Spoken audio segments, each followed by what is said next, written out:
Vanguard now owns approximately 560 million worth of Bitcoin mining stonks. They bought more stonks from Riot Platforms and Marathon Digital. Vanguard has $7.2 trillion under assets under management, which is a little bit less than BlackRock. I think BlackRock is like 9-10 trillion. They bought 10% stake in Bitcoin miner Riot blockchain, increasing Riot holdings from 15.2 million shares to 17.9 million to over approximately 281 million in stock. Also, Vanguard increased its Marathon Digital stock holdings, MARA, by 60% from 10.9 million to 17.5 million dollars.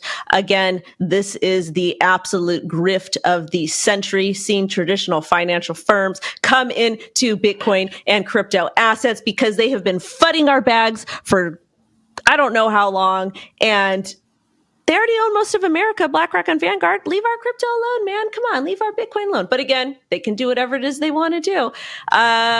Will, I'm going to throw this over to you because you're our mining person, I believe.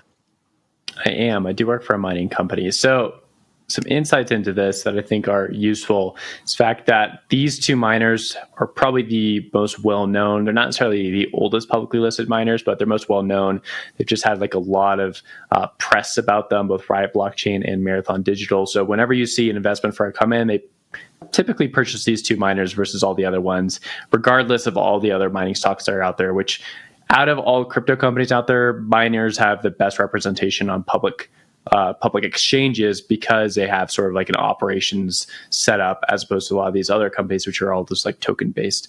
The second thing about this is this actually sort of shows you that there's a lot of interest in institutional adoption of Bitcoin. They just don't have a great means of purchasing Bitcoin at the moment because there's no ETF or there's not a lot of products out there. Maybe they don't want to buy GBTC or they don't have the ability to do that. And so they go and buy mining stocks because there are securities that are out there already floating and just gobble them up. And they trade basically like Bitcoin. If you look at the history of the two assets over time, they trade almost against each other.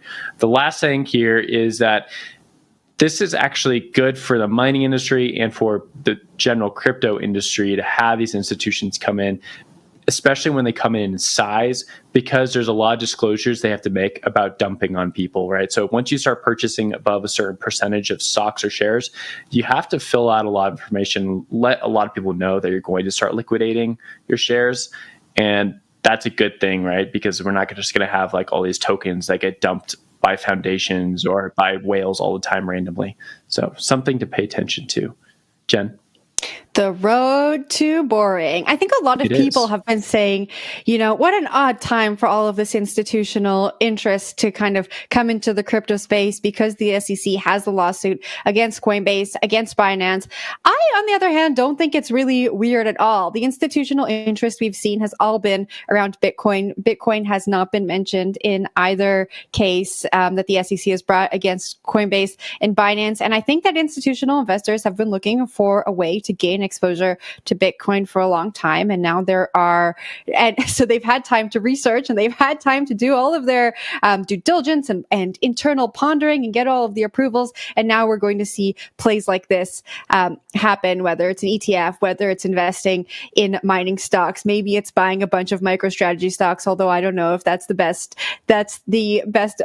business decision for any of these asset managers. But I wanted to point out that difference, that all of this institutional interest has a real focus on Bitcoin. And we have heard the SEC say that they view Bitcoin as a commodity, while almost all other cryptos could be viewed as a security. And I think that's why we're seeing so much institutional interest. And I know, Wendy, I agree with all of the points you made, but this is the same thing I said when Larry Fink came out and said that Bitcoin could be the future of currency. That is not a direct quote from him, but I think that it's good. People who don't listen to us, who don't take in the crypto news, are hearing these people who have been commenting on business, commenting on finances for a long time, talk about it, and maybe it will encourage them to go out and do their own research. Will, you got any last thoughts on this?